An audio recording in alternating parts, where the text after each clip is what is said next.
You guys, what's up? Welcome back to another episode of Let's Talk Teeth. We have the man himself, a man who needs no introduction, Dr. Brendan Gallagher. Why don't you take it away? You know what? We've been talking for like 10 minutes or until we're recording and we're on the fly. We were gatekeeping that information. I guess so. Man, that's hilarious. What's up? Well, yeah, we were talking about, oh man. All right. Because we made an introduction to all three of us in that little 5 to 10 minutes. That was like, it's all good. It's all good. That's what it is. Yeah. Catching up. Before we get on other topics, I listened to your all Vigario podcast, and that was really good. Thanks, man. Thanks for listening to that. He's great. He's describe him a little bit, like I have a general idea of what he does, but what do you know that he does? Yeah, so he started with so he's from UConn. He's a business guy, right? He's solely business. Sure. And he brought business and technology into the field of dentistry. Stuff that he'll do is like he's the CEO and founder of Surf CT. Surf because it's near the ocean and stuff, CT because he's from Connecticut. And essentially what they are is like, it's like an IT company, but they do full office revisions as well. They help doctors create their dream vision of an operatory, of an office, of the workflow behind the scenes, kind of the business setup. They do all of it. And they started on kind of like switching offices from HP or Dell to Apple. And he's like, look, it's a little bit more money up front, but you're gonna get an average. You're gonna double your lifespan rather than just using Dell. You're gonna get slower times, and you're gonna have, outages and stuff. Sure. And so that's where he started. He's big in the business side of dentistry, and he's big work really. Doctor, awesome, man. You can send him. He has some wisdom. He does. I wish we got more in detail on that podcast because he kind of talks very broad scope when it's like, let's get in, because he's one of the co-founders and a director of ENDO, which is a economic practice, but it's not a DSO. Now, a DSO generally either owns the marketing, the business to both end of the practice, and dentists, surgeons, whoever that works at DSOs, they're associates, right? They work for the DSO, they're employed. They have no power there. ENDO is solely the marketing. Right. And they give dentists the opportunity, like, how much do you want on the business? Do you want to run your staff? Do you want to own the office too? And it's tailored specifically towards endo or any type of dental office? One endo is specifically endo, yes. Okay. So his marketing is tailored towards endo practices. Correct. Yep, exactly. But they only own the marketing standpoint. That's it. They could own everything, but their thing is the marketing thing. So it's a pretty fascinating topic. I don't think it's done before. And I like that because it's about a brand. So you can open up your own office. You put your name on the door, Dr. Goal. Actually, I know one of them. He's an endodontist. I don't know if he's with one endo, but you get your name on the door. You work under one endo. They market and help you with the business, set up the office, connect all the operators and everything. And then you go to work. You can own as much to it as you want. You just have to rent out their marketing, branding and stuff. But you own the business. You own the office. You can own the real estate under it. This is from my understanding. Now, I don't know if that's, 100% for detail. Yeah. So that's that. And I like that idea. I wouldn't want to not own the brand because I believe in brand and marketing. But yeah, no, it's a nice direction to see them going. Cool. I think from what you said, it sounds like it has a good motive too, to not necessarily take advantage of you, but like really give you an opportunity to grow while they, everybody can win type of a situation. Exactly. And you notice how on that podcast, he was talking about he was using the word empower. And I do think that does empower the doctor. It doesn't drown. Like, they're giving them opportunity. Sure, it's going to be a higher cost up front, but it's giving them a better, it's your office. It's not someone else's. You have the control of what you want to do in the day. That's a 2-second plus. You're going to get higher returns, whether you want to buy that house to finally move into, or you want to start paying back your loans and get a solid value.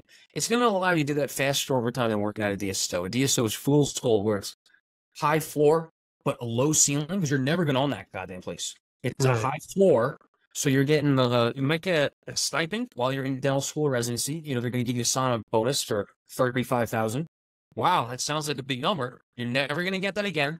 You're never going to be taking kind of percentage they're literally making 60% of what you would be making if you own the practice.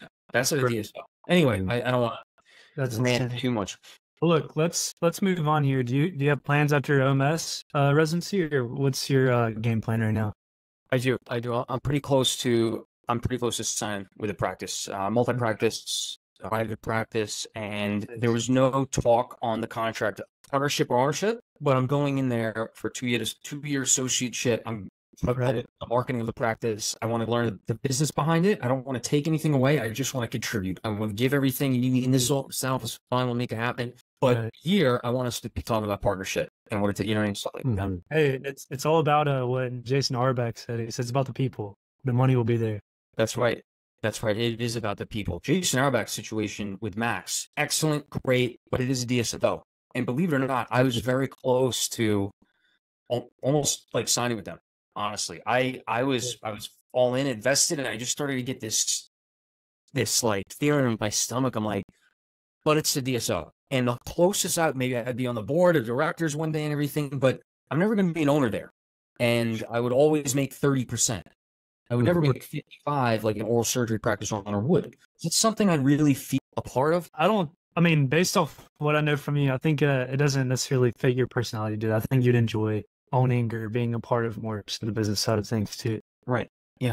That's exactly it. And you have to feel like you have to develop the self-awareness to really kind of put yourself and get the experience of, I'm in a corporate system, I hate it. Or, hey, I'm in a corporate system, I go in 9 to 5 and I'm out and I leave. You gotta really feel it out, right? The problem is these corporate systems, especially when you back by private equity and they gotta pay back their investors every 5 years. Towards the end of those 5 years, it gets tight. They're not they want you to work longer hours. They want you to add on that extra day a week. And I don't know. So good. So do you think you're going to stay in the Northeast long term? As of right now, yeah. Yeah, I'd like to see some, I don't know. We got to see where, it's an election year. There's so much all over media, and it's hard to stay away from, What do you guys think? Man, I'm a big fan of the Southeast, man. It's the weather's not too bad. I mean, it's a good deal. I like the weather. Good football games during the fall. Yeah. It's looking good. Oh yeah. That heat down there. I don't know. My older brother lives up in New York, right along next to you. It's too cold up there for me. I can't even. You like the snow? Oh man, I hate it, honestly. But wait, did I hear it didn't even snow in New York last year or something? Or it didn't snow in like NYC? It's like 2 years. Like last year or 2 years ago. Yeah, like didn't even. So this year we got.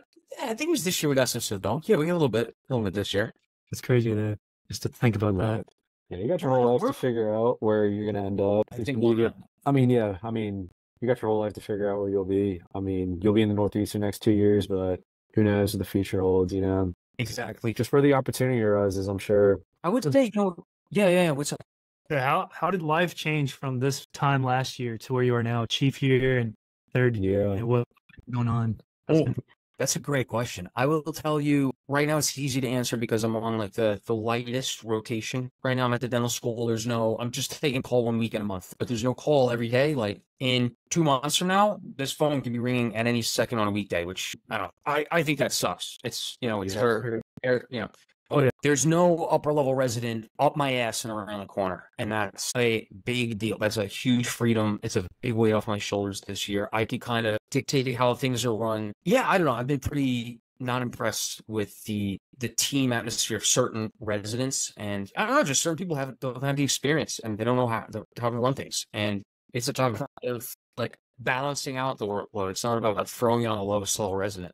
I don't know why it was so hard for people to understand, but it was. You think that comes with like person to person or experience or both, or what do you think? Person to person, and I also think having a solid foundation, a solid background in team atmospheres, being a part of clubs, being a part of sports teams, It's not about one player. It's about, there's an aligned team. Right. As corny as that sound, it's so true, man.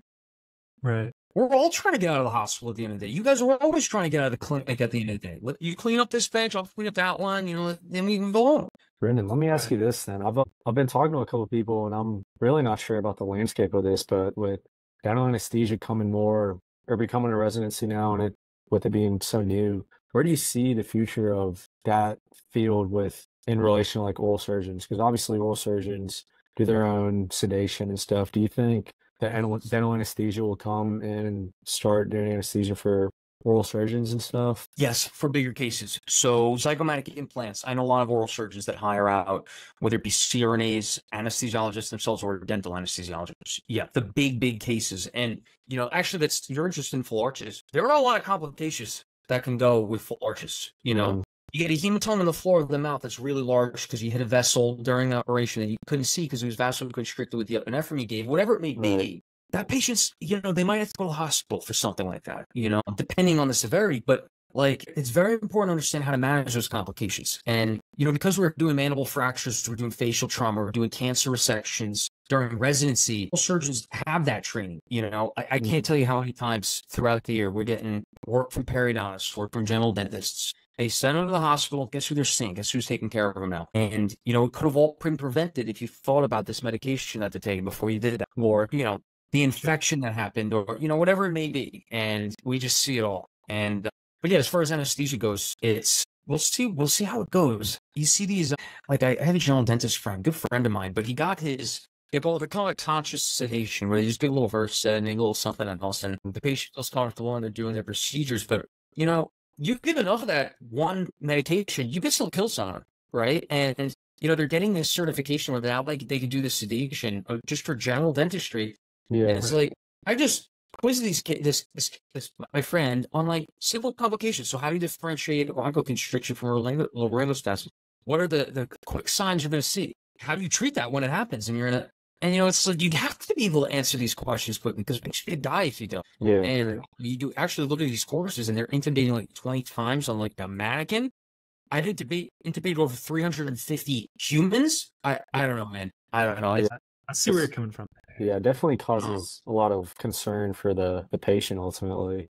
And I think with them putting off anesthesia for a CRNA or anesthesiologist, it makes it easier for the oral surgeon just to focus on oral surgery. And I think that's what I've seen with a lot of talking to some oral surgeons. That's what they prefer, honestly, just to focus on what they want to do, not have to worry about anesthesia.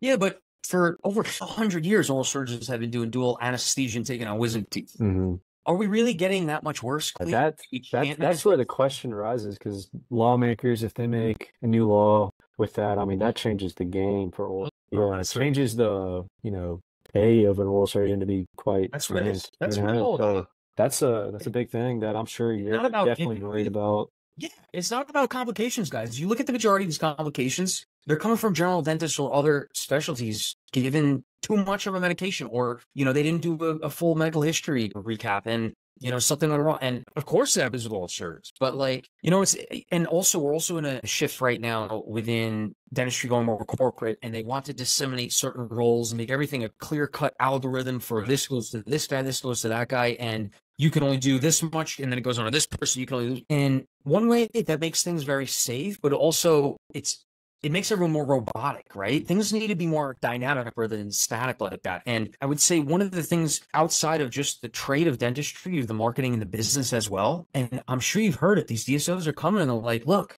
you just want to do what you love, right? You love the dentistry. Let me take care of the business of your practice. Or they come in and they say, we got the marketing for you. We're going to put it up all these banner ads, advertisements on Google, and we're going to get you the patients you need. You just worry about doing the fillings and crowns, and stop telling me what I can't do. You know what I mean? Dentists can do whatever they want, and it's kind of frustrating to see everyone come in and say that you can't do it, right? That's basically what they're saying. We want to cut out of your pocket. And it's like, no, I'm going to come to you if I need you, right?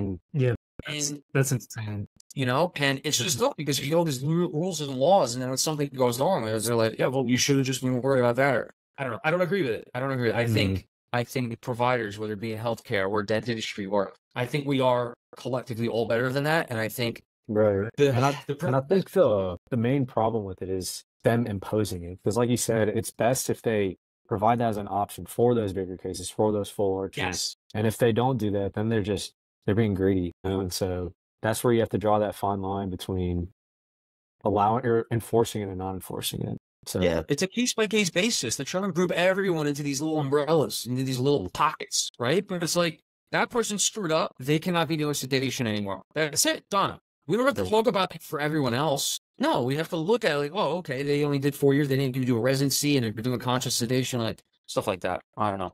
It's crazy though, Brendan, because there's still doctors out there that believe too, which, I mean, I can agree with them from a layman's standpoint, that you still can't take away the fact that mom and pop dentists can still provide like personal relationships that will outcompete DSOs, which is very hopeful for dentists and new grads that can know that they can still, have their share of the market. Yes. So I think that's huge. Yes, but I couldn't say that more. And that's where I think dentistry should go more into. It's about the interpersonal relationships, treating grandma, Aunt Susie, kid Johnny. But the problem is, here's where it's all in the back end, guys. It's all in the business standpoint. The reason what's going on, the corporatization of dentistry, insurance, it all starts with insurance. Insurance is not reimbursing these treatment plans adequately. And the way you negotiate with insurance companies, if you're a one mom and pop shop, you have 2 offices, 3 offices even, you come back and you say, I have X amount of charts. You're not reimbursing my crown enough. My buddy, Dr. Friedman across the street is getting reimbursed $1,250 for his crowns. You're only giving me $750. I'm going to need you to increase this to a fair thing, right? Because we charge the scape per crown, but you're reimbursing me $500 less, and this is affecting my daily life and me running my practice. And they look like, oh, you don't have enough charts. We're not going to do it. You have 3 practices. Dr. Friedman's got 21. That's actually what's going on. You talk to these business owners behind the scenes, they're buying up all these practices in bulk to increase insurance reimbursements. It's a leverage point because they see a bigger bulk of patients. Expenses and all that being covered. I see. Yes. It's not right. Again, care has become insurance-centered care. It needs to be patient-centered care. And the better care will always be in that mom and pop shop, 85%. Brendan, tell me this. What are your thoughts on a fee-for-service practice? No insurance, straight up patient. Predicated on that dentist has developed a great reputation. And here's where I wanted to be patient-centered care. I think the future of dentistry and all of healthcare, just like Amazon is based on, you guys use Amazon, right? Sure. Yeah. When you're picking up a product, what do you look at first to compare that product against others? Price. The price. The price? Yeah. You don't look at the reviews, you don't look at the rating? Brendan, we're in dental school, man. We gotta look at the Yeah. We're a different creed right now. What about no, I get it. Let me put it this way. It's $15 versus $35. The $35 one is rated 4.8. The $15 one is rated 4.0. The 4.0, and now you look at how many reviews there are. 100 reviews. The other one has 1,000. The more expensive one has 1,000 reviews. And then you look further. I don't know, but you guys Sure, yeah. on Amazon. It's like the next thing that they're doing now is they show you how many were purchased this month. The more expensive one, let's say it was 10,000 this month. The other one was 1,000 purchases this month, right? Like, you know what you're going to go with. No, you're still the $15 one that has a full point less. If finances weren't an issue, then yeah, the reviews would be, I think, the better option there for sure. Okay, so that's products. You can always return that stupid product. What about when you're getting your teeth done? Yeah, I was gonna say, I was thinking about, as soon as you said that, I was thinking about a haircut, and I was like, for a haircut, I mean, I'm going to what I know and trust. Right? What you know and trust, what everyone's reviewed. So to my point, I'm saying the future of healthcare is going to be, we're going to figure it out. I need a little more capital to make this damn app, but we're going to get it based on patient-centered care again. And patients have to control with the reviews. And dentists can allow patients to make those reviews on them with a QR code, whatever it may be, but also they can encourage and be enthusiastic for their patients making good reviews, right? By treating them well. It's not a mill. And so that's how I think we get it there, honestly. Yeah, Brandon, you're always cooking up some ideas, man. That's impressive. I see the vision for sure. That's awesome. I balance that with it seems like traditionally, oral surgery isn't necessarily like a entrepreneurial route of dentistry. Let's say, more guys generally do general dentistry that do that, but how do you manage both? It seems like you keep up with both. You have to. I mean, I've just been so disappointed with the culture, the atmosphere, the environment between seeing it in dental school and just seeing it amplified to whatever magnitude in the hospital setting when everything's stressful, when everyone's really overworked. Because you see medicine more so than dentistry. Oh my God, those poor, overworked, underpaid, and guys, here's something. I was talking with an attending who did a specialty in critical care and pulmonology. They call it pulmonology critical care. They do the ICU work. They manage patients in the ICU. These guys work their asses off. They do 24 hours shifts for like days on it. But one of the attendants I know, we were talking and she was saying how she signed a contract and she doesn't get her salary increased year after year by the hospital. And I'm like, you realize inflation is, they report on average 3%. It's not. You guys know it's like 5 to 8. Right. But if you don't need that 3%, you're literally getting a decrease in salary every year. And she's like, true. And I'm like, have you ever have you looked at your contract? Have you ever asked them about that? Do you get increased salary? She's like, no, well, I worked and we're doing research part of the time. And I'm like, yeah, but this is just your overall well-being. I'm not going to assume you probably have loans that you got to pay back. And like, these doctors are getting manhandled because they're hundreds of thousands of dollars in loans, like most people are, right? But these corporate systems are using that to their advantage because it's like, where else can you go as a doctor? Right. In the industry, we still have that opportunity. A lot of these doctors don't. And if you look at it like that, Brendan, I mean, they're essentially taking away 8% of her salary per year. Yep. That's crazy. Yeah. Does she even get a bonus? What has she been working for? Guys, it's... At least we got out. We're lucky. As of now, Yeah. how's shop going? Yeah. I mean, I've seen stuff too, just within like, I don't know, dental nachos and online about like, lobbying more so for insurance and things like that. But it's a tough industry to crack into and really making an impact on. It is. We need more podcasts and we get the talks out there. We got to get information out there to the general population. Maybe doing it the Invisalign way is doing it. Invisalign marketed directly to consumers. They didn't market to dentists. Yeah. You had the patients come in and say, hey, I kind of want Invisalign. I could trade my teeth without getting braces. Can we do it? And they're like, yeah. Yeah, they got to figure out how, yeah. Right? So, marketing directly to consumers away. That's one strategy. But guys, are you guys both from Mississippi? Yes. You are? Oh, awesome. And now you're in state. You get the in-state tuition? Yeah. Mississippi is like one of the only dental schools that only take residents from Mississippi. Yeah. So, and we have a really small dental school. Ours is 40 people. People, are you guys are on the pre-med mentor map, right? I haven't looked in Mississippi in a while. I'm on there. Okay. Thank you for getting on there. I'm gonna Saad, by the way, if you want to get on, Yeah, I need to get on there. I'll put it on the story of students in dentistry tomorrow for Mississippi. I've been meaning to I've been trying to like randomly pick schools, so Mississippi will be tomorrow. I'll do that. Well, On students in dentistry. Yeah, man. let me ask you something. I've been thinking about it for a while, but Victor and I, we went to a research conference a couple months ago, and we went to a talk with AI in dentistry. One of our professors, he actually ended up writing a book about AI in dentistry. And I mean, it seems crazy, like the amount of stuff you could do. Obviously, there's ChatGPT, a bunch of AI stuff. I'm sure in some capacity you use them for all the content that you make, all the subtitles that you're going to make for your videos and stuff. So I just want to hear your opinion about AI, maybe deciphering radiographs or anything of that sort, just being an extra tool for a dentist. Yeah, that's a great question. I love AI. Dude, I use it all day, every day. They say, like, oh, is AI going to take my job? No, you guys heard this, right? As a no, dentist, some guy. It's not going to be us. They'll be taking jobs, not ours.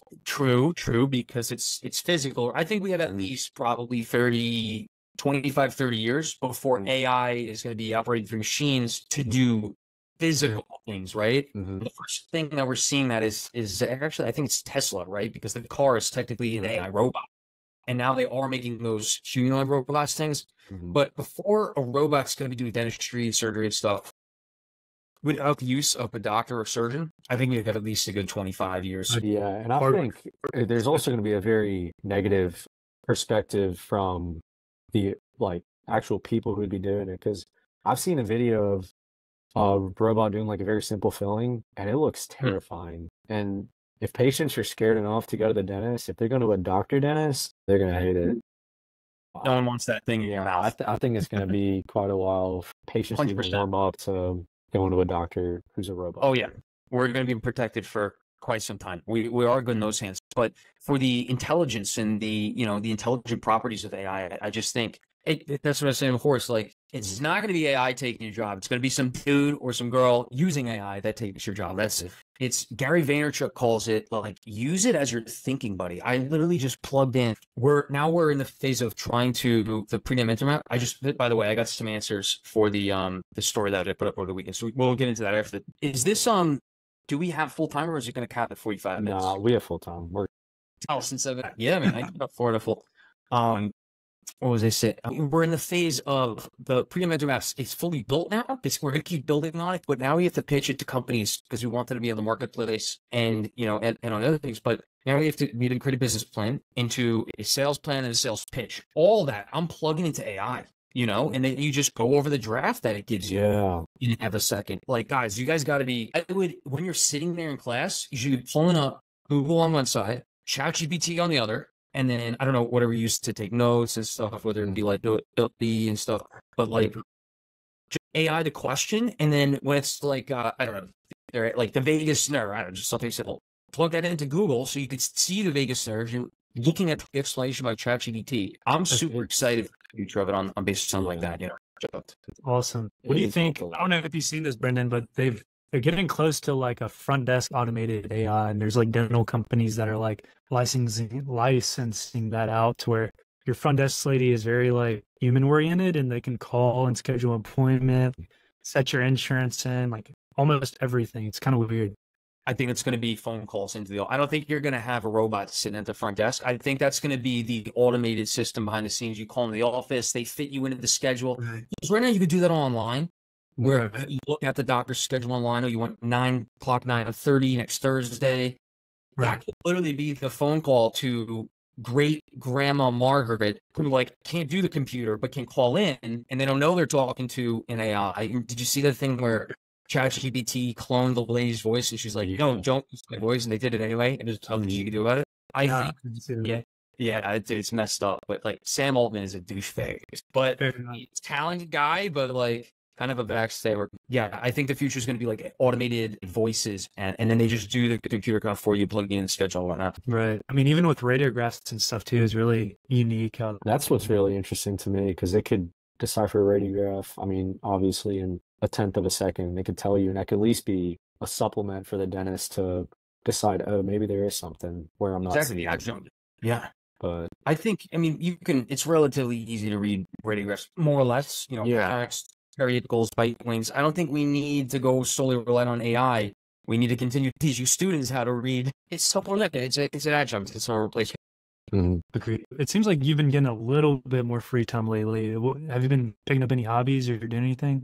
I've been pumping out. Yeah, I've seen you run. You've been watching them, listening to Gary Vee podcast and running. You're always on that ground all the time, dude. You know, it's like everyone's the whole media they're demonizing Elon Musk a lot lately. But I'm like, even besides the monetary thing, guys, it's like you look back in history. Look at him. It's like Thomas Edison. He's the reason we got light, boys. You know, we wouldn't have electricity without this man. And Elon Musk is like, he's done significant things. The electric car to make it actually in an affordable range. Right. People out in outer space. You got Starlink. He's bringing satellite service to the most remote parts of Africa. They don't even have water. Now they have phones and cell service. Like, how do we listen to that guy? That's it. You know, like, politics aside, that's it. I think it's just that simple. Hey, here's the controversial take with that. What do you think about Neuralink?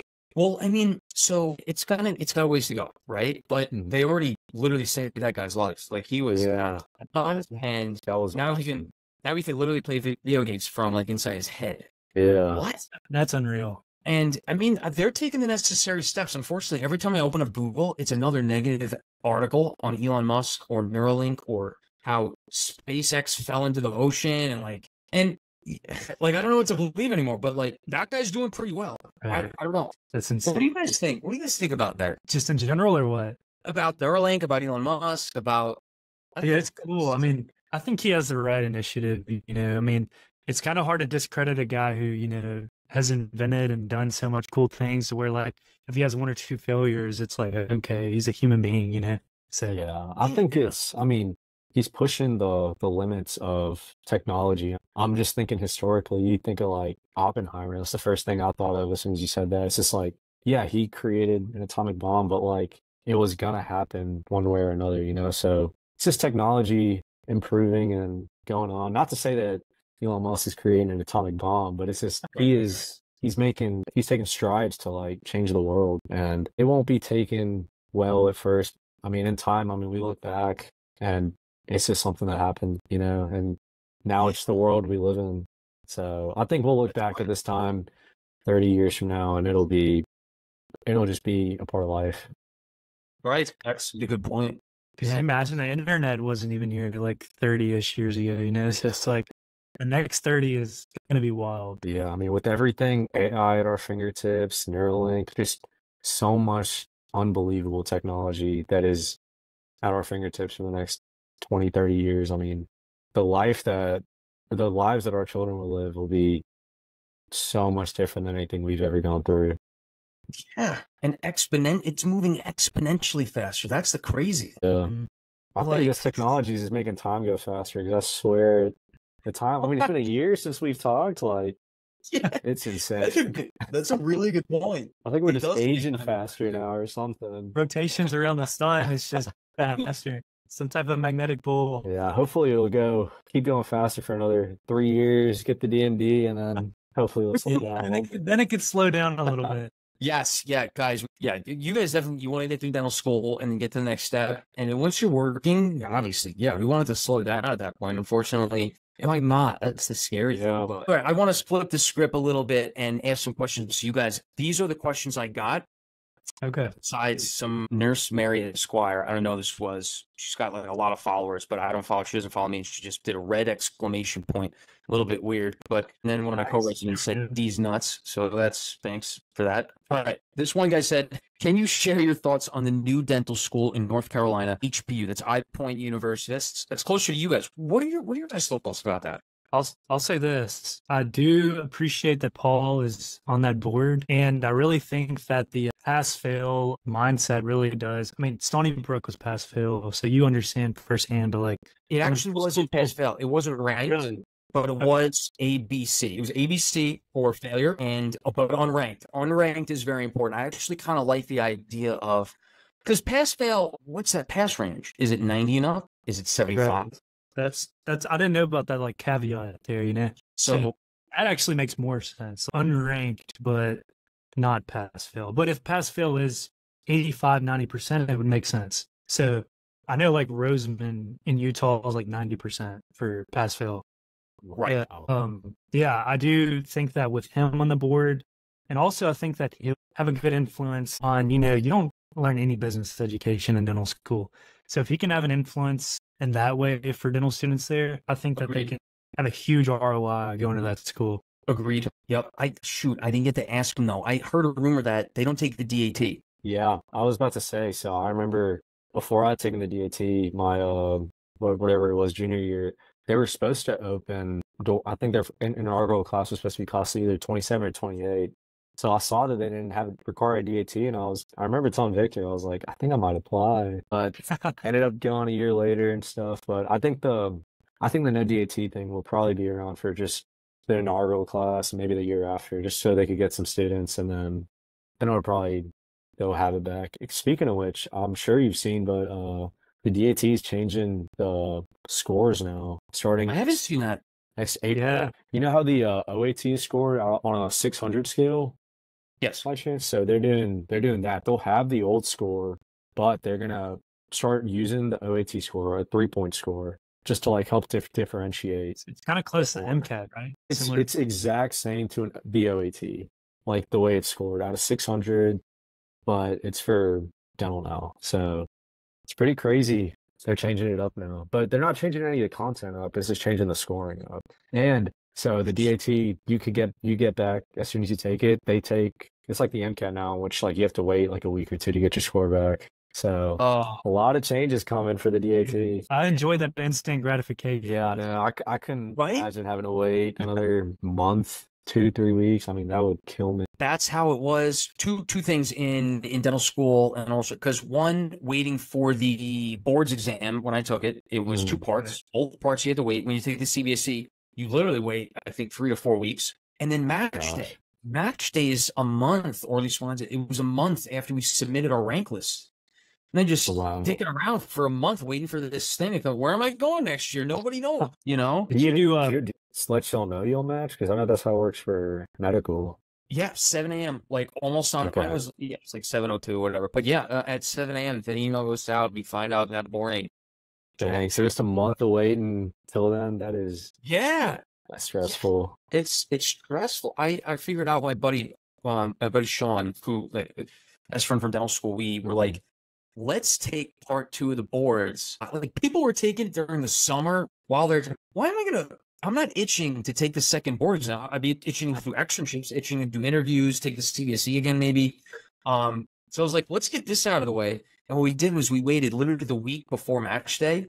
We took the boards. So the whole month of waiting, we were studying. So it's like keeping ourselves busy. That makes sense. Dude, like Got You it. can't do that now because you need that score to like apply or whatever. I don't know, man. But So Brendan, did you apply to 6-year and 4-year or just 4-year programs? I applied to mostly like 3 6 years and mostly 4 year.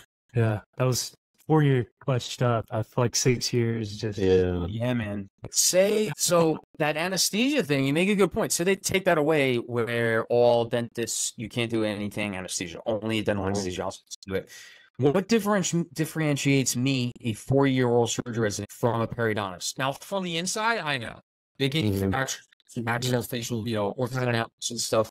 But from the outside, teeth, implants, large cases sometimes along those lines. What's really the difference? It's kind of frightening. Or my argument to not take it away is, what about a resident doing 4 non-categorical years versus a 4-year oral surgery resident that gets the certificate? What's actually the difference at that point? There's neither can do anesthesia. They both have, both have. So now it's like, and from the inside, again, it's like that.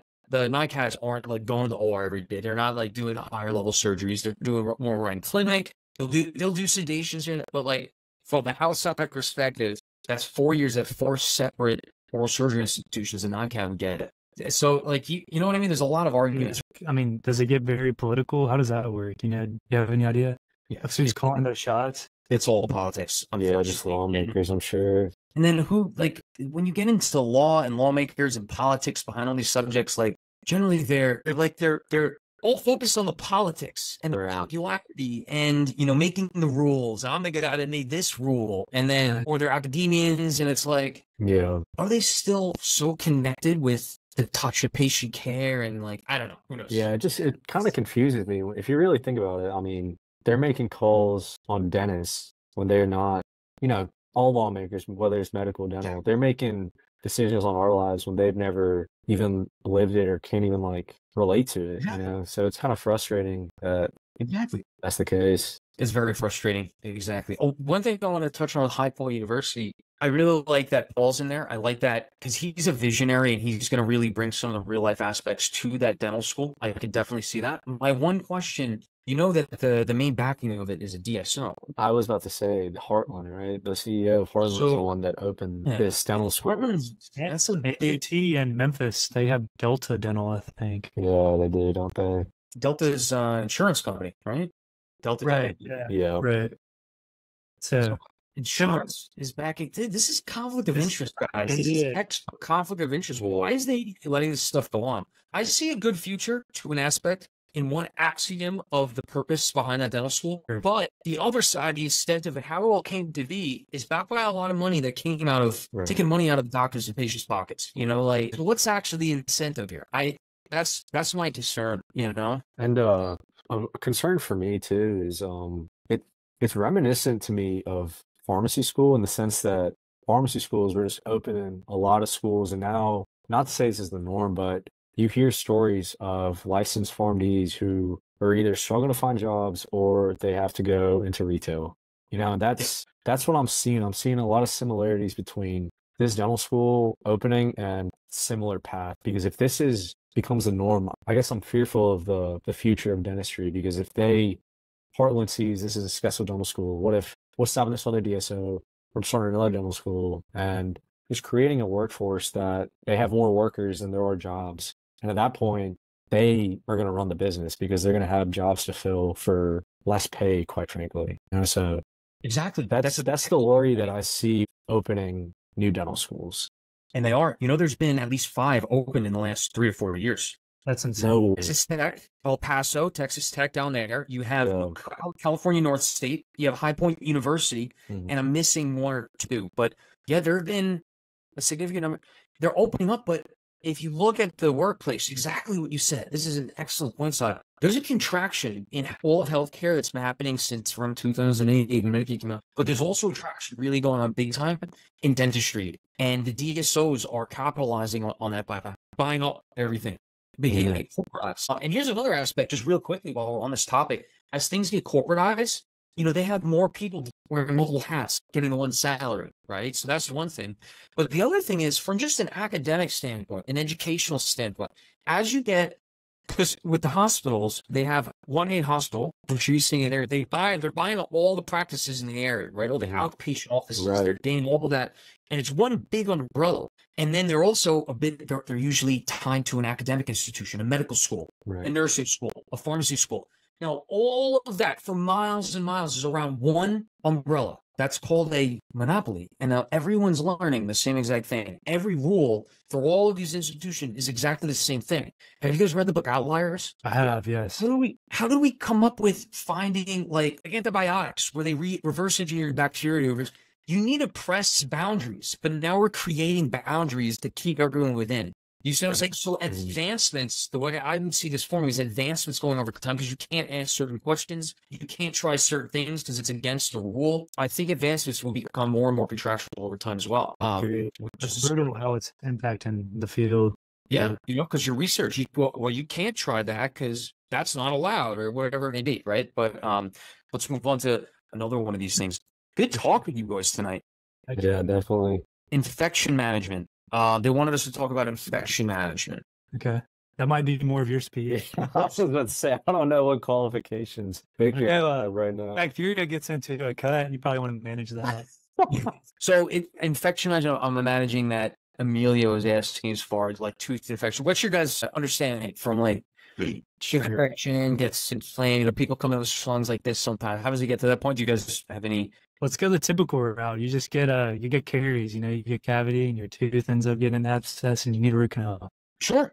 Root canal, or you don't get that root canal. It keeps spreading, it breaks the bone, and then it breaks through the cortex, going one way or the other. When it goes lingually, it either goes up to the sublingual space or differentiated by the mylohyoid, it can go down submandibular. And then when you get the submental space, sublingual, and submandibular, bilaterally, both sides, that's called... God, hit him with it. Guys, come on, Ludwig's angina. Ludwig, the big one, right? Man, okay. Come on, that's B1. That's B1, boys. Come on. Anyway, infection management, like when it gets to that point, you got to intubate. It's an airway emergency. Ludwig's angina. Certain things that are less than that can be an emergency. But as far as infection management, you got to get a CT scan. Like, always protect airway first, and then you manage the infection in the patient afterwards. That also could go into infections can cause sepsis, right? Where you have elevated heart rate, temperature, high white blood cell count.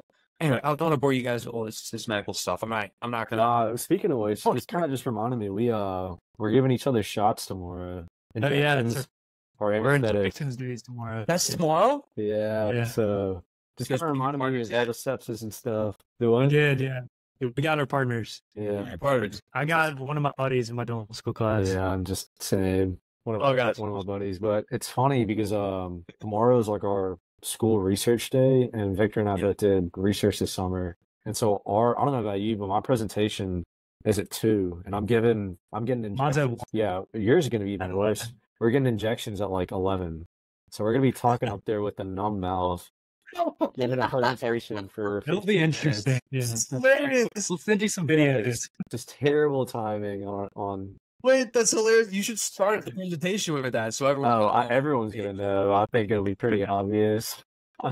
See me drilling out the side of my mouth. Now there's a... Yeah. No, there was one time, Victor, he got a filling done before one of our podcast episodes. Yeah, I was just queuing him on talking really hard. It was so funny. It happens. Married to the game. Yeah, that's good stuff. We'll see how it goes. You guys had a podcast before this too. You guys were all set for the presentations then, I presume? Yeah, we're all set, man. Yeah. So the podcast we had before this was with UAB's perio director, and we moved it to Monday. So it ended up working out. Yeah. Okay. So the podcast you were gonna have, it's gonna be Monday now. Right. Yeah. So we're chill. Yeah, honestly, today we've just been working on our research. It's due tomorrow, so naturally we did like the whole thing today. Yeah, wow. So I wanted to say, thank God, Perry always comes second. I'm just kidding. I'm kidding. Wow, you guys have a jam-packed week. Holy smokes. Yeah, it's been a busy summer, but it's winding down now. We got our final couple exams next week, and we get turning our last denture today. Yeah, it was nice, man. But we get a whole like 8 days off after, and then we're back to the full semester. I'm sure you get these 8 days. After next Friday. After next Friday. Okay, so you got less than a week and a half, and then what are you guys doing for those 8 days? Are you guys traveling? What are you doing? Yeah, I'm going to South Carolina to the beach. Yeah. So Going to the Lollapalooza in Chicago. Lollapalooza? Yeah. So Who you going to Chicago? I'm going with my girlfriend's family. Her brother's playing, so it'll be good. It'll be a good time. Oh, that's pretty cool. Good stuff. Yeah. And where's South Carolina? Hilton Hall. Myrtle Beach. We're going to Myrtle Beach. I'm going with my girlfriend's family. So it'll be Really? You guys both going with the girlfriend's family? yeah. How it is. We don't hang out funny. Yeah. I know I like girls. It's like, all right, I got some time off. I have no more excuses now. Let's see. How do you manage your time during residency and dental school? So let's go. For residency, I would say, I mean, it's really important to kind of get sleep where it's the same thing in dental school. You get sleep when you can get sleep, right? Like Saturday morning, sleep in. If you can sleep in somewhere, sleep in. Those 1 days where you get to go in late, get the sleep where you can. Don't overdo it, right? Because then you're backtracking and whatnot, tying your shoes and stuff. But manage time. I also, the to-do list. I'm sure if I probably mentioned this already. It's the to-do, that app. That thing is everything. Like I said, it's a to-do list, it's a calendar. You can set things to repeat every third day of the month. The greatest. How do you guys organize and manage your time during dental school? Yeah, I think it comes in seasons. Busy season. It's just surviving almost. But when I guess the big thing that me and Side both try to prioritize is just getting a workout in throughout some point in the day. I think that's getting a workout in either before school or after school. So at some point. Yeah. I'm pretty stubborn, honestly. I got to work out before every class. So, like in the morning stuff.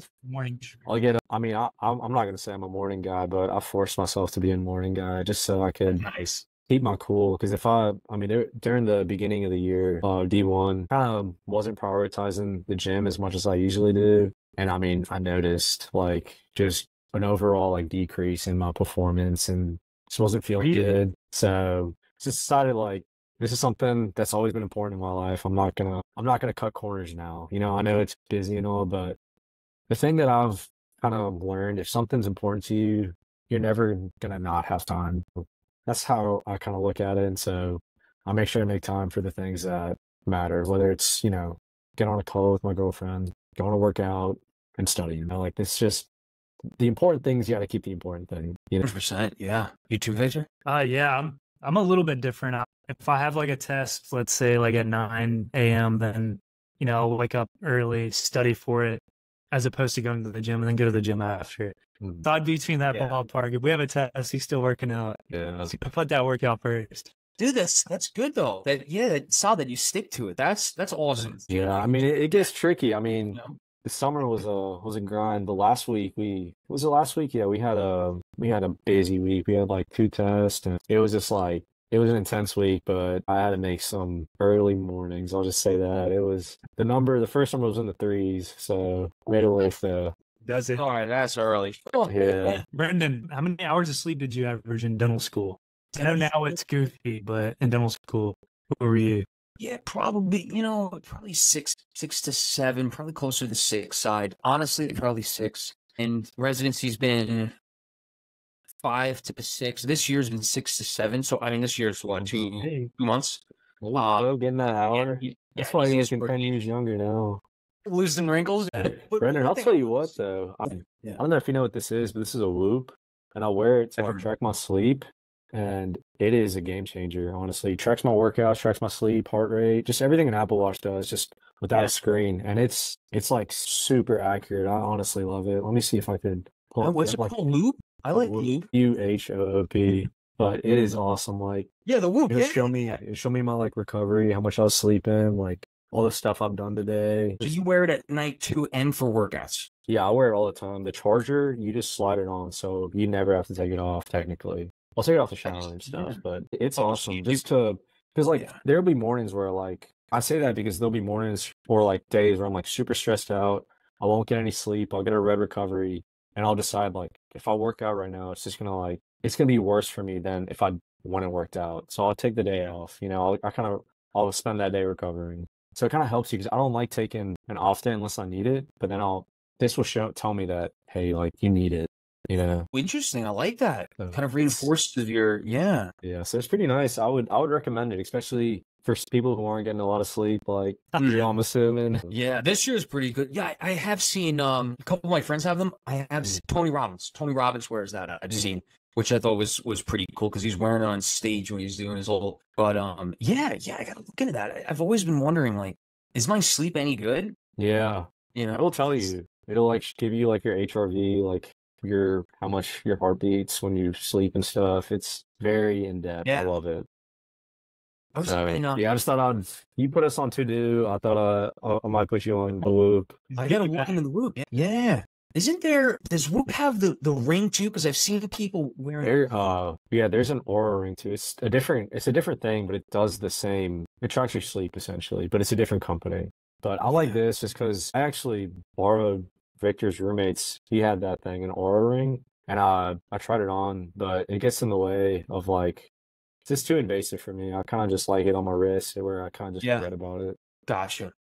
Yeah, I've thought about that. I always wear a watch, so I gotta kind of sometimes I wear a bracelet at like nice occasions, but just I don't know. I guess I gotta get over the hump of having wearing a band on both arms. That I guess. Yeah, exactly. You know, you get over it quick. I promise. Gotcha. I'll look into it. Maybe I'll ask her for like my birthday or Christmas or something. Yeah, it's sweet. The one thing I wanted to I'm on Victor's side with the exercising. It's not that I don't like working out in the morning. It's that I like at the end of the day, you just put in a 10, 12-hour day. You cut out the work, and it's like now you need to put the mind to the break. Right. And it just nice hot sweat out, just sweat all that. All that garbage and all that stress from the day, all that stuff that asshole put on you, Yeah. And then, it like gives your mind a break, work out the body, and then you get back to it at the night. And I would prefer to get out of the way in the morning. But the other thing is, I don't know, I do a lot of work in the morning. And I feel like you're most alert and focused. That's how I feel, man. I need my fresh brain. Yeah. It's really good working time. Just to even like respond to the comments on things. You're learning how their perspective perceive this thing or so. I don't know. You're always learning, I feel like, and that's when you're out working. Maybe when you're out working, you can pull that one off. I've been working every day for years, man, with all these posts and stuff. It's good though. It's good. I think it'll you learn a lot. All right. Getting through undergrad prep. Not sure what that means. I'm sure we've said something about that along with how much the procedures change from dental school to residency. I'll try and summarize that because that's really towards me. I'm changing from dental school to residency. In residency, or special or many of the residency specialties in general, really honing in on clinical work and then understanding the patient flow a little bit better and seeing more patients. Procedures from dental school to a specialty because you're honing all in on the surgery, the bros, the orthodontics, the braces, the endo, doing root canals. I think that's our procedure. It's kind of self-explanatory right now. Describe different OMFS procedures. Extractions, implants, bone grafting, sinus lifts, trauma surgery, facial reconstruction, orthodontic surgery, all on X implants, as like we were saying, and the zygomatic implants. There's a new system called IPS where basically it's one bar essentially, but has pieces sticking out, and that bar is like a plate. So you plate it to the maxilla. They don't have all the manuals, as far as I know. It's one big plate. You fly the back like a forward position. You screw it to the maxilla, and then you suture it down, and it's got these pegs that stick out for the prosthodontist to put. I think, and it's great because people that have severe resorption of the maxilla, they don't have a lot of bone up there for the implants, or don't want to do zygomatic implants. It gives you an option to just screw it into the bone around the maxilla. Rather than NYU, or is it coming around there? Or is it like new? Like this is new. This is all within the last 2 years, but really started to pick up speed this last year. I think that would that would compromise some other people have done it, but I'm under the thumb. I'm under a microscope. So I can't say which is fortunately, because I know someone's monitoring my content, but yeah. So that's interesting. That was pretty much study schedule. How many hours per day do you guys study in dental school? That varies. Yeah, I mean, it depends, honestly. Depends on, let's say a reasonable, I wouldn't even say hourly. It's just I'll wake up, work out and eat, go to class, and then I probably won't stop studying until I go to bed. Or at least looking at something in some form or capacity. So you're studying after your on side, and then Victor, you were saying when? Our school is a pretty we're not pass fail, and it's pretty high test volume. Like it's very loaded. So we honestly, a lot of days of the week, especially this summer, it's like the majority of the days either in school studying or working out, and there's not much room in between. Yeah, But I mean, season of life. yeah, I remember before I started dental school, some people were saying, yeah, just study a little every day and you'll be fine. What I've come to find out in dental school, as soon as you take a test, it's just on to the next. You don't even know what's coming. It's just on to the next. Mhm. You just all full steam ahead for whatever's next. So that's kind of how we go. I mean, like we just had a couple tests last week, and now next week we have our dentures final. We just turned in our final denture today. Next week of our dentures final, full steam ahead. Pathology final on Thursday, full steam ahead. So it's just like, And congrats, by the way, for handing in a denture. it's a good feeling, man. But I mean, it's just funny because we spent probably like 4 classes on that, and I know for a fact this prosthodontist could probably do that. What we did in about 15 minutes. So this is funny, but you got to put your reps in. It is what it is. It's a start. And they started somewhere too. They might have been taking twice as long, Like you don't know where they're. I agree, man. I'm looking at your page, and for the podcast, you guys only have posts. Would you consider doing short clips? Yeah, we would Sure. definitely. I mean, yeah, we really are open to whatever. It's just been, I guess, we've just been posting our episodes, but I think for overall like interaction, we definitely need to start making posts and stuff because I've seen, like you did, I've seen a lot of podcasts, dental podcasts too, who will just post short clips and we'll get a lot of attraction, so. Oh, Brendan, I have not to cut off this conversation. Sure, yeah. But I've been thinking about, I haven't seen a lot of content out with the Ray-Ban Meta glasses. Are you aware of those? The ones that have the cameras here and then AI. They have AI on the ears that have a speaker, and then they like show your visual, but also play. And then next year, they're going to interpret information that you're looking at. So like if I'm looking at a microphone, my glasses will know. So I'm thinking like it's kind of an untapped industry for content. Like if you want to like, especially someone doing like clinical stuff like in SimLab or something, or honestly anything hands-on, or like you can show people, it's like a view that people aren't accustomed to because TikTok is all in front of the camera, not directly in front of you, like POV. Kind of cool. I just wanted to know, or was curious if you like know anything about Ray-Ban Meta or anything like that. I did see those prototypes. That was a while ago. Like probably like 9 months to a year ago, but I haven't seen any out there. They're kind of evolving. They're getting more. They're improving it. It's getting smarter with the AI it has in it, and it'll be cool. I think it's this is my hot take. I think it's an untapped market. I agree because now it's like an external Neuralink now it's like Brendan gets on Instagram Live, but like we see what his life is like in POV. You know what I mean? Interesting, kind of like a GoPro strap to your phone. Yeah, it's GoPro. You can get your prescription in it. It's Ray-Ban, so it has a classy brand. So and it's driven by Meta AI, Facebook. So like. Yeah. It has the capital to really like develop the AI and continue to get really good and stuff. So it'll be interesting seeing. I've been on the fence about pulling the trigger and getting some. He's been talking about this for months. Yeah, I'll do it then. It's like $400. It's an investment, but 400. 400, yeah. Well, wait, but guys, that big like strap-on face thing. Oh, that's true. That's true. That's what 3,500. Right. Apple VR fraction. Yeah, dude, $400. That might be worth it. You got to see how it works, though. Yeah. Right. That's what I'm timid about. Is if it doesn't work as good as I anticipate, then it's I will say that's like that reminds me, or I wouldn't say reminds me, but that shows potential for say a surgeon having glasses with AI. Like Iron Man, like in his suit, he's got like all that type of stuff. I feel like that's reminiscent of something that we could have in 10, 15 years if they can develop that technology properly. Absolutely. That's pretty crazy to think about.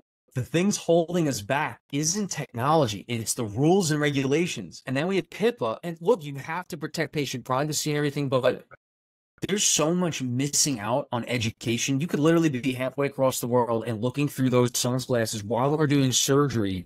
And that's where we could be at right now with the technology at hand. But with the privacy and HIPAA and all these rules and regulations, and rules are good to a certain point, But then there's like, no one goes back and erases rules once we get somewhere. You ever think about that? It's just one rule and onto another and onto another. And like, I don't know, because I agree, dude, that would be awesome. But you're never going to be able to get like full consent from a patient that will allow you to film your stream. And they'll say yes, but then if something goes wrong, it's in every patient's advantage now to the lawsuit, even if they consented that it's acceptable, it's a lot of drawbacks. It's just it's tough, but what I'm thinking about more so than recording and sending to people, it's more so like we talk about AI being in your ear and being like, oh, you need to drill this a millimeter that way, and they're seeing the tuberosities or wherever that you need to place an implant or make an incision. It could quite literally be a guide, or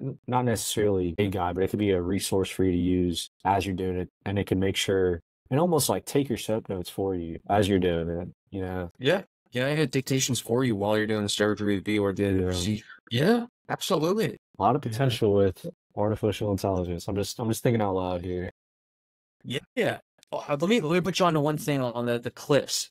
If you're going to do the clips, I think the biggest thing is getting the time to kind of hone down and do it. Check out Opus Clip. There's AI that you just plug in your video and then it'll output 25, 30. You could plug this recording in and it'll give us probably 30 plus videos. Actually, I've heard of this. I've been meaning to look into it. How much is it, Brendan? What's the fee? I think look for the disc. They have like some massive, huge discount. It's totally worth it. Now you got to play around with it because there's going to be some types you can fix. There's going to be some figures where it's like you're saying buckle and lingual, and then for the buckle they're putting like a belt buckle picture, right? Like, but that's an easily fixable. Getting down to clips where there's captions and it's kind of they cut out the ums, the ahs, and the silences. It really saves you an hour amount of time, and then it's just maybe 30 minutes or whatever to refine it. And I think that would be a good tool for you guys to look into if you're going to break the clips. And I would recommend going. Obviously, you're on Instagram, obviously Instagram Reels, right? And I would definitely do YouTube Shorts, though, Facebook Reels. And I would also put out clips of your podcast onto the podcast as well. So that's something to check out. Thanks for recommending that. We'll definitely look into it. See. I see you getting active on the LinkedIn market. That's a untapped. Oh yeah, guys. I use ChatGPT to say, for example, today, ChatGPT is everything. I use that to kind of find and help me make the questions that I make. I was about to say, if you make those off the dome, then I'm sitting there and I miss them probably once every 4 days. And I'm like, how does he know this? How did he even come up with it? Well, a lot of them, I mean, you gotta know these things, right? But like, that stuff it's intense. This is great for us to all review. I'm reviewing it. You're it's about, right? And to make such questions and then the quantity, like this week I've taken out because my girlfriend was over, but the last like 5 or 6 weeks or so, it's back. But the reason being is I do that and I'll do a quick review in the morning and then I'll dictate it onto the podcast. I'll do the question explanation on the podcast. I was going to say on LinkedIn, it is such a good community for education. So people commenting on it. Just put into ChatGPT, like in the recent literature, the last 25 years, studies that took over 2,500 patients. What studies show an average incidence of root resorption on the distal root of an impacted third molar that's mesially inclined, whatever it may be? It will plug out and find you 6 articles. If you ask for 6 articles, in half of those guys, this isn't all right. And I'm just hitting post because this is a question I wanted to figure out. I work in real-time feedback, and now you'll gain like 50 followers on LinkedIn from a post. Guys, it's crazy. That is wild. And people will start contacting you in your area if you really kind of hone into your area on LinkedIn when you're looking for jobs. Yeah, that's where. But definitely, that's huge. Gary V has some knowledge, man. He'll throw it down on you. Yes, he will. He will. All right, boys, guys, I'm doing great. This was awesome. This was amazing. I enjoyed it. It's been a good time. Thank you for taking the time. On base today, boys. Big day for you. You guys, your denture. You got your presentations tomorrow, guys. You guys are. I know you guys are busy. We're all busy, but this is a busy time for you guys. It was worth it, man. But yeah, I mean, having a conversation with you is always worth it, man. It's always a engaging conversation, to say the least. Well, thank you. It's really a good conversation. We gotta do this a little more often, maybe once a quarter or something. Yeah, definitely. Catch up. And please send me the link to the video so I can put it up. Yeah, for sure. I'll email it to you right after. I think I still have it from last year.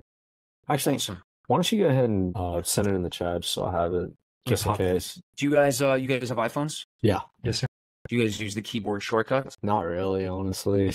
That's a hack too. Is When you get into those, that's a big hack for hashtags, guys, when you get into it, you'll see where these things can help you in your daily life. Brendan, I will say the proof is in the progress. I've seen I remember checking your Instagram last year. It's like tripled in followers. So whatever you're doing, I mean, it's going well. And I can't even tell you. I'll be at the gym and someone will I'll just mention.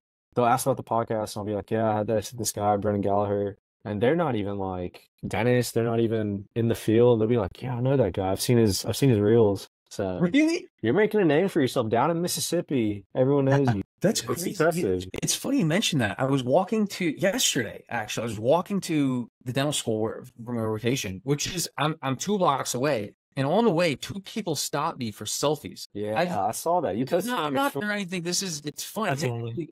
My buddy in Ohio, I got dinner with him. This is back in February, and he goes, I was talking about you with one of my buddies in the class, and he was telling me like, yeah, oh yeah, him and his girlfriend are loose. And I'm like, wait, Omar, you're telling me your random medical school classmate knows me and my girlfriend? That's insane. Brendan, you've been looking for yourself, man. I don't know if you're being too humble to realize it, but everyone down in Mississippi knows you. I'm telling He's you. being too.